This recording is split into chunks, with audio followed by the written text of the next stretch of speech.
eu e era para sermos você.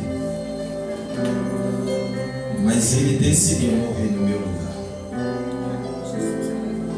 Ele decidiu ser por conta própria. Se nós pararmos para pensar, ele tinha poder de pedir ao Pai que os anjos descessem e aquelas pessoas que estavam crucificando a ele pudessem ser punidas. Mas era necessário ele morrer na cruz para nós estarmos aqui hoje. Amém, igreja? Abra sua Bíblia em João no seu capítulo 18.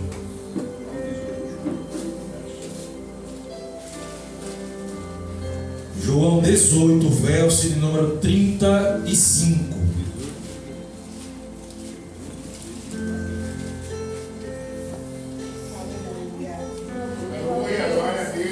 João 18,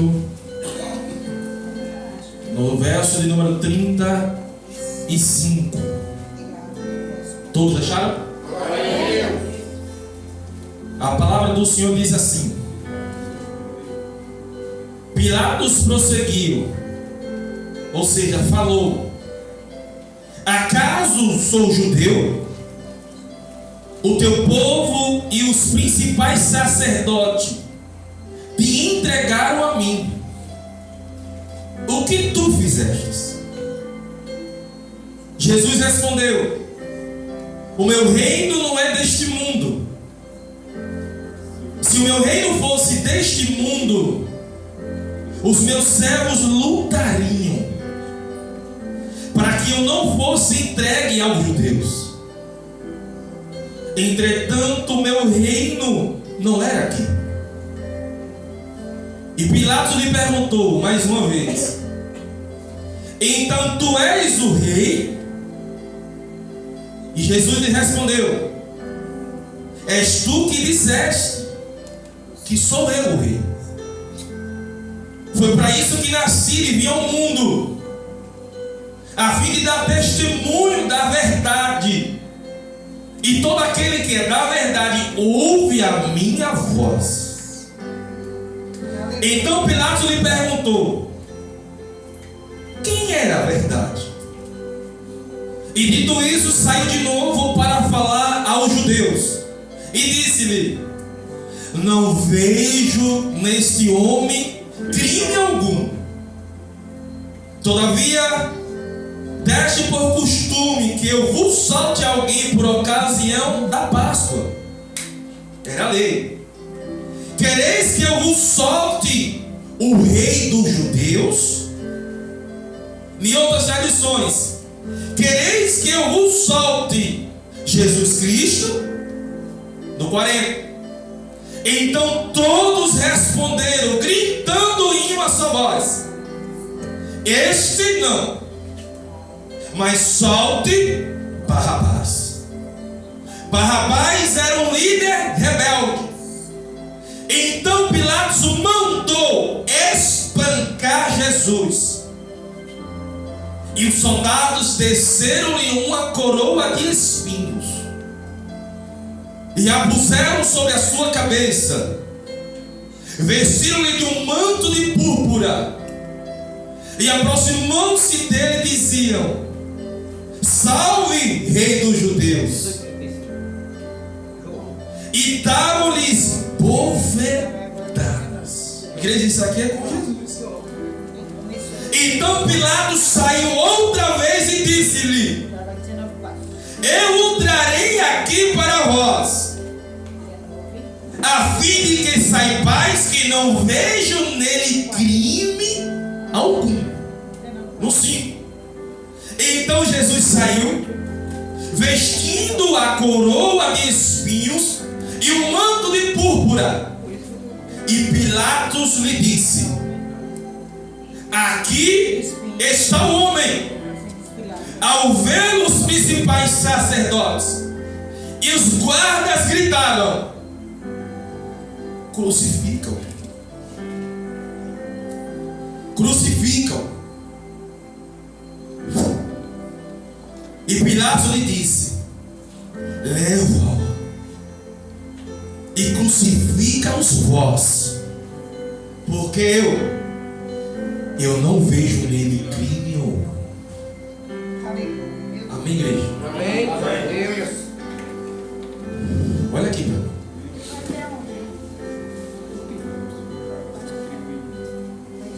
Jesus chegou agora para ser julgado. Jesus já tinha passado pela última ceia, já tinha sido traído por Judas. Jesus já tinha chegado no momento que ele mesmo sabia que iria acontecer. Ele já tinha avisado aos seus discípulos: está chegando a minha hora. Aquele que vai me trai logo. Vou dar logo um bocado de pão molhado. Honra ele. Judas trai, troca Jesus por 30 moedinhas de prata. Depois de tudo isso, ele é julgado por Anás e Caifás. E agora ele chega no julgamento de Pilatos. Aqui, igreja, preste bem atenção. Aqui, Jesus está sendo julgado por Pilatos. Mas quando chegar naquele grande dia, é Jesus que vai julgar Pilatos. É Pilatos que vai sentar junto com Anás e Caifás para ser julgado pelo Senhor Jesus. Jesus, ele é preso, açoitado. Só que nesse momento aqui, aonde o louvor ele já falou, os próprios judeus escolheram Barrabás. Pastor Vando, quem era Barrabás? Um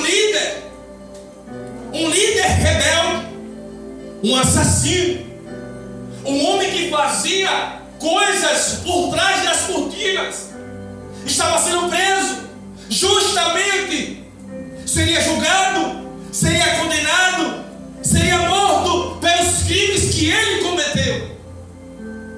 Mas a Bíblia está dizendo que quando chegou o dia do julgamento desse pobre homem, Jesus ele está aprisionado junto com Barrabás. Entre dentro do trecho, dentro da história, viaje no tempo, volte lá mais de 2000 anos atrás e olhe a cena. Jesus junto com Barrabás na prisão. Não existia luz, não existia piso, não existia cimento, existia somente uma cela fria. Alguns historiadores dizem que aqueles que eram presos em Roma ou saía leproso ou saía morto. Jesus está preso com um assassino e ele não é um assassino. Jesus está sendo preso com um homem rebelde, mas Jesus não era rebelde. Jesus está dentro da prisão, num lugar que não era devido dele, mas ele estava ali. A Bíblia vai dizer que Pilatos é colocado na mão de Pilatos a ordem, a lei, e traz para ele: olha, nós temos um comandante, governador, temos um rei, temos algumas pessoas, você lembra de César, você tem autoridade, você tem que julgar. Só que a Bíblia diz, antes do julgamento, a mulher desse homem, de Pilatos, ela tem um sonho. E a Bíblia vai dizer lá em Mateus, abra sua Bíblia rapidinho para que todos entendam e acompanhem. Mateus 27, é só você voltar um pouco. Mateus 27, verso número 19. Jesus já estava sendo julgado. Jesus já tinha sido preso. E a Bíblia diz em Mateus 27, número 19: e estando ele sentado no tribunal, a sua mulher mandou-lhe dizer-lhe: Ô Pilatos, me ouve, não te envolva na questão desse justo, porque hoje em sonho sofri muito por causa dele. Igreja, eu não sei se muitas das vezes você é incomodado em sonhos Eu não sei se muitas das vezes você também às vezes é atribulado em sonhos quando você faz alguma coisa de errado. Quando você faz, você pisa no pé de alguém, não pede desculpa, o seu espírito ele lhe incomoda a você pedir perdão e aí pedir desculpa. Ou então, no sonho, Deus lhe revela: ei, você está condenando o justo.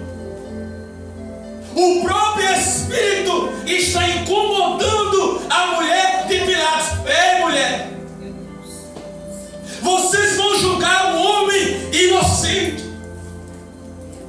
Vocês estão condenando um homem que não fez nada. A Bíblia diz que Pilatos, Mércia, ele procura a condenação para Jesus, mas não tem. Procura a qual condenar ele, mas não acha condenação nenhuma para ele. Procura alguma acusação, não tem. Procura algum pecado, não tem. Procura alguma rebeldia, não tem. Procura alguma coisa contrária para prender Jesus, não tem. Aí Pilatos diz: epa, para mim não colocar o meu corpo, para mim não colocar a minha autoridade e a minha alma, eu vou pedir para que vocês decidam. Você já viu, irmão Dival, aquelas pessoas que dizem assim: a voz do povo é a voz de Deus? É mentira. A voz do povo não é a voz de Deus. Porque o próprio Pilatos disse: eu vou deixar que o seu povo, o próprio judeus, decida quem deve ser solto, ou você ou Barrabás. Eu entrando dentro da história, eu imagino a mente e a mentalidade desse povo. Aquele povo todo reunido, era uma multidão maior do que essa, um olhando para o outro. Existia um ladrão, existia um homem inocente, e as pessoas disseram: eu quero ladrão, eu quero que solte Barrabás, eu quero que seja solto esse criminoso de que Jesus. Igreja, entre e volte um pouquinho lá atrás.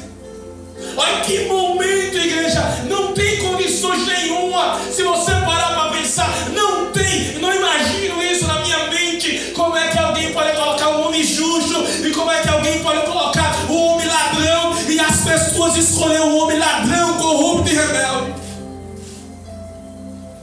Estão crucificando o nosso Jesus.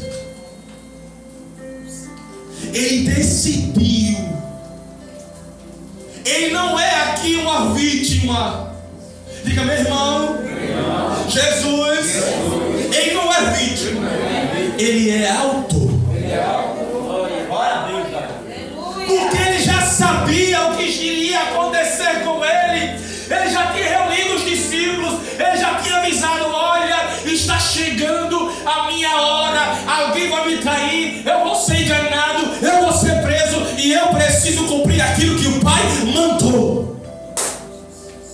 Foi necessário, era necessário. Não tem como haver perdoamento dos seus pecados sem o derramamento de sangue. E tinha que ter um sangue inocente. Quem era inocente na época? Jesus Cristo. Como, igreja? A mulher de Pilatos chega para ele: ei, irmão, largue mão disso aí. Você imagine, pega um ladrão, o homem que cometeu as atrocidades, ele está agora no fórum, ele está agora no tribunal para ser julgado. Aí chega Jesus e diz: epa, eu estou pagando a sua sentença. Eu estou pagando as suas dívidas. Foi isso que ele fez comigo, ele fez com você. Glória a Deus, aleluia. Era para você estar morto, não era para você estar aqui. Aí Jesus diz: epa, não, calma. Ele não vai ser morto. Eu vou morrer no lugar dele.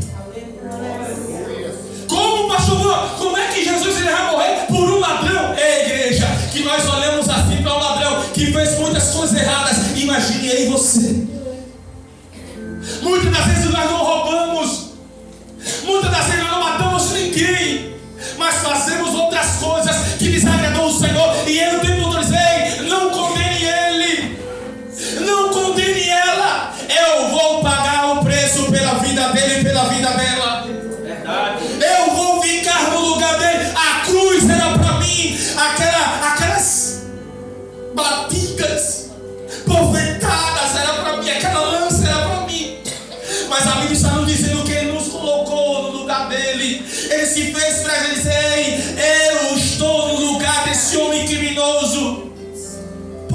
fazer? Solta ele. Você imagine, entre da história, Barrabás junto com Jesus vem o carcereiro. Quando o carcereiro chega e está chegando a hora do seu julgamento, ele já sabia que iria morrer. Barrabás já sabia que iria ser morto. Era lei, e a lei tinha que ser cumprida. Mas havia uma lei naquela época, irmã Nécia, diz que alguém tinha que ser solto, um prisioneiro tinha que ser solto por cada Páscoa. Era muita gente, e a Bíblia diz que de um olha para o outro, dizia: agora eu vou morrer. Você imagina o carcereiro chegando dentro do cárcere da prisão, e Barrabás sabendo que ele ia morrer. Aí o carcereiro diz: ei, Barrabás, você não vai morrer não, você pode ficar aí. Você imagina a afeição daquele cara. A Bíblia não relata como foi os dias depois da crucificação de Jesus. Se Barrabás fez alguma coisa, se ele agradeceu, se ele se converteu, ou se ele voltou a roubar, eu não sei. A história não diz isso, e os historiadores não sabem o que aconteceu com Barrabás. Mas eu, dentro do meu coração, dentro do meu íntimo, eu tenho certeza que diz: rapaz, um homem inocente morreu em meu lugar. Um homem que não tinha pecado nenhum, se decidia morrer. Eu era criminoso, eu tinha que pagar por tudo aquilo que eu fiz. Eu tinha que ser condenado, eu tinha que ser morto pelas minhas transgressões. Mas apareceu um homem que disse: a partir de hoje eu estou pagando todas as tuas dívidas. Você imagina, você está com a ficha suja no cartório. O juiz disse assim: olha, você vai ter que pagar isso, e vai ficar de 2 anos a 6 anos dentro da prisão. Ou então, o crime que você cometeu foi tão grande que você tem que ser morto. Aí naquele momento, quando o juiz vai bater no martelo, Jesus chega e diz: não condene ele, eu vou morrer no lugar dele. Glória a Deus. Condene a mim, porque eu vou morrer no lugar dele. Foi isso que ele fez pela igreja bom samaritano. Foi isso que ele fez por mim e por você. Foi isso que ele fez pela humanidade. Nós temos que entender isso aqui, igreja. Para o que você vem para a igreja? Ah, pastor, eu venho para ganhar um carro. Ei, igreja, eu venho pelo um emprego. Ei, igreja, isso é consequência do seu trabalho, das suas coisas. Você vai ter o seu carro próprio, vai ter. Mas o que te faz chegar aqui na igreja? Tem pessoas que vêm para a igreja empurrado pelo outro. Eu vou porque fulano vai. Não. Você tem que entender quem morreu por você. Você tem que entender quem foi que pagou o alto preço por você. Nós chegamos num tempo que nem esse, abençoado. Aí nós sentamos na cadeira: Senhor, vai lá, Pai, abençoa meu marido. Ei, não foi isso que Jesus morreu. Verdade, Deus, glória é forte. Não foi por isso que Ele pagou o preço por você. Ele pagou o preço para você ter salvação. Glória a Deus. Quando pastor, eu vou ganhar o carro porque você trabalhou, você vai ter. Deus vai abrir as portas, Deus vai abençoar. Mas porque você trabalhou, mas Ele morreu na cruz para você ser salvo. Ele morreu como está escrito em Romanos 8:1. Nenhuma condenação mais há para aquele que está em Cristo Jesus. Já imaginou alguém chega assim: Barrabás, você tem que voltar porque você fez crimes, você fez rebeldia. Aí ele vai bater o pé e dizer: alguém pagou um preço por mim e morreu no meu lugar. Aleluia. Alguém teve a coragem de se despir todo, se fez maldito. Aí eu chego dentro da igreja, eu não sei por que eu estou aqui. Eu vim porque o pastor me chamou. Eu vim porque está escrito na palavra do Senhor, também em Romanos, que nós temos que fazer um culto racional. E por que você veio? É somente porque você está bem? Porque você quer uma cura? Não é isso. Ele vai lhe curar.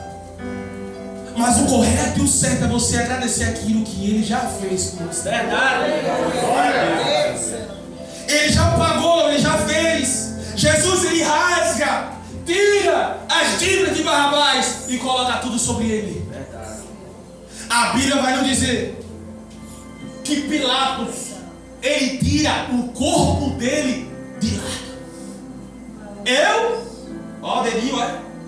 Vocês que quiser que decidam. Eu já procurei. Já fui olhar as fichas. Fui perguntar às pessoas. Ninguém condena esse homem. Não tem crime nenhum. Quem vai decidir é vocês. Sabe quem foi que decidiu se seria Barrabás ou Jesus? Era o próprio povo. Eram os próprios cristãos. Os líderes, sabe o que é líderes religiosos? Pastores. Homens que pregavam. Homens que falavam. E algumas traduções diz que foi pela inveja. Jesus curava, Jesus libertava, Jesus sarava, Jesus curou o cego, Jesus curou a mulher do fluxo de sangue, Jesus pegou o paralítico, pegou o leproso e curou. E quando Jesus estava morrendo, ninguém se levantou para dizer: ei, ele é inocente. Ninguém. Decidiram por um ladrão.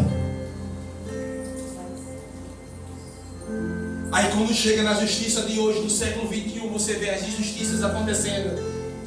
Você vê uma pessoa inocente sendo crucificada ou presa. Aí você entra na história. Isso já aconteceu há mais de 2000 anos atrás. Mas ele fez isso, tudo isso por mim e por você. É por causa de Jesus que nós estamos livres hoje. É por causa dele que nós estamos livres hoje. A Bíblia diz que todos pecaram. Todos pecaram e ficaram distintos da glória de Deus. Todo mundo pecou. Ele é, tá bom, eu vou morrer para que todos possam ter acesso ao Pai. Glória a Deus. É eu que tenho que pagar, não é eu? A Bíblia diz que o Senhor deu seu Filho único, unigênito, para que naquele que nele crê tenha vida com mudança e não pereça. Ele pagou, ele deu o seu Filho por mim e por você. Só que nós fazemos o quê? Vou botar no rio de hoje. Se alguém pega a dívida do seu cartão é do Hipercard, do banco, pega e diz: olha, vou botar ali Jesus agora. Chega, entrega para mim. Eu vou pagar. O que é que você faz por alguém que paga suas contas? Você é o quê? Grato. No mínimo você tem que ser grato. E a gratidão que você tem pelo aquele que não deixou você morrer. Verdade. Pelo aquele que era para você estar morto. Ele morreu no lugar. Você imagine outra sentença: eu vou morrer. Aí chega o irmão. Vou colocar em duas horas, senão que o pastor não vai morrer, não. Quem vai morrer sou eu. Qual é a gratidão que eu vou ter pela vida dele? Ele morreu no meu lugar, ele pagou o preço por mim. Era para ser, mas ele morreu. Eu tenho que agradecer a ele por aquilo que ele fez por mim. Isso chama-se gratidão. Mas hoje nós chamamos de muitas das pessoas, não vou dizer a geração porque eu faço parte dessa geração, muitas pessoas são ingratas. Não sabem por que foi que ele morreu na cruz. Não sabem o preço que foi pago. Não sabem o que é uma coroa de espinho na cabeça. Não sabem o que é o soldado rasgando as vestes de Jesus. Ei, aquela imagem que você vê na igreja católica não é verdadeira. Jesus estava nu, não tinha roupa, vergonhoso para o homem, sendo açoitado, esbofetado, chicoteado, para ainda comprovar se ele estava morto ou não. Chega um soldado e enfia uma lança nele. Deixa eu ver se ele ainda está vivo. Crava a lança no corpo de Jesus Cristo. Verdade. Aí nós brincamos muitas das vezes de ser cristão. Foi ele que pagou. Foi ele que morreu. Foi ele que estava na cruz. Foi ele que se fez maldito, porque a palavra do Senhor diz, a Bíblia diz: maldito o homem que for pendurado num madeiro. Ele se fez maldito por mim e por você. Chega o julgamento. Vamos voltar lá em João 18, no verso de número número 39. João 18, verso número 39. Todavia, tendes por costume que eu vos solte alguém por ocasião da Páscoa. Queres que eu vos solte o rei dos judeus? Então todos responderam, e gritando este, não, mas solte Barrabás. O 19, verso 1. Então Pilatos mandou espancar o nosso Jesus. E os soldados desceram a coroa de espinhos e a puseram sobre a sua cabeça, vestiram-lhe de um manto de púrpura. E aproximou-se dele e diziam, salve, salve agora o rei dos judeus. E davam-lhe bofetadas, você imagine, por igreja. Então Pilatos saiu outra vez e disse-lhe, eu trarei aqui para vós, a fim de que saibais que não vejo nele crime algum. Então Jesus saiu vestido de coroa de espinhos e um manto de púrpura. E Pilatos disse, aqui está o homem. Ao vê-lo, os principais sacerdotes e os guardas gritaram, crucifica-o, crucifica-o. E Pilatos lhe disse, leva-o e crucifica-os vós. Eu não vejo nele crime algum. Você imagine Pilatos se arrependendo do que estava fazendo, porque não tinha crime nele. Para prender alguém tinha que ter uma acusação, irmã Denise. Tem que ter algo para acusar ele, não tinha. Não vou pedir para que ele faça uma coisa, não tinha nada para que ele pudesse ser acusado. A Bíblia diz que agora ele vai para a crucificação, para o Gólgota, chamado caveira. Quando ele está lá preso, nós vamos agora para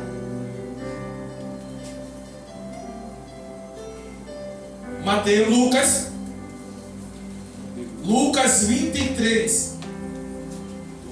Lucas, ele é doutor, ele traz uma tradução melhor para nós. Lucas 23, verso de número 33. Jesus está no caminho do Gólgota. Ele foi obrigado a levar aquela cruz. No caminho aparece um homem chamado Simão Sirineu, que ajuda Jesus a levar a cruz. No verso de número 33, Lucas 23, 33. Quando chegaram ao lugar chamado Caveira, ali o crucificaram, e ele também, os criminosos. Olha aí, igreja, preste atenção nisso aqui. À sua direita e o outro à sua esquerda. Existia dois ladrões e um inocente. No 34, Jesus porém dizia, Pai, perdoa-lhes, pois eles não sabem o que fazem. Então repartiram entre eles as roupas de Jesus, tirando sorte sobre elas. E o povo estava ali olhando, e as autoridades o ridicularizavam, dizendo, salvou os outros, então salve a si mesmo. Olha que falaram para Jesus. Se é o Cristo, o escolhido de Deus, os soldados também que estavam ali zombaram dele. E aproximou-se, ofereciam vinagre a ele e diziam, se tu és o rei dos judeus, salve a ti mesmo. E estava escrito acima dele, este é o rei dos judeus. No 39, então um dos criminosos crucificados blasfemava-lhe, dizendo, tu não és o Cristo? Salva a ti mesmo e a nós. No 40, mas o outro repreendeu e disse, não temas a Deus, nem sofrendo a mesma condenação tu temes a Deus. Nós na verdade estamos recebendo com justiça justiça, o que os nossos atos merecem. Mas este homem não fez mal algum. Olha aqui, igreja. Quando Jesus está na cruz, algumas pessoas ainda não sabem, não entendem porque Jesus ele foi preso e colocado no meio. Aquela cruz no meio era para Barrabás. O maior criminoso tem que ser colocado no meio, na cruz do meio. Era para ser 3 ladrões, um do lado esquerdo e um do lado direito. Eles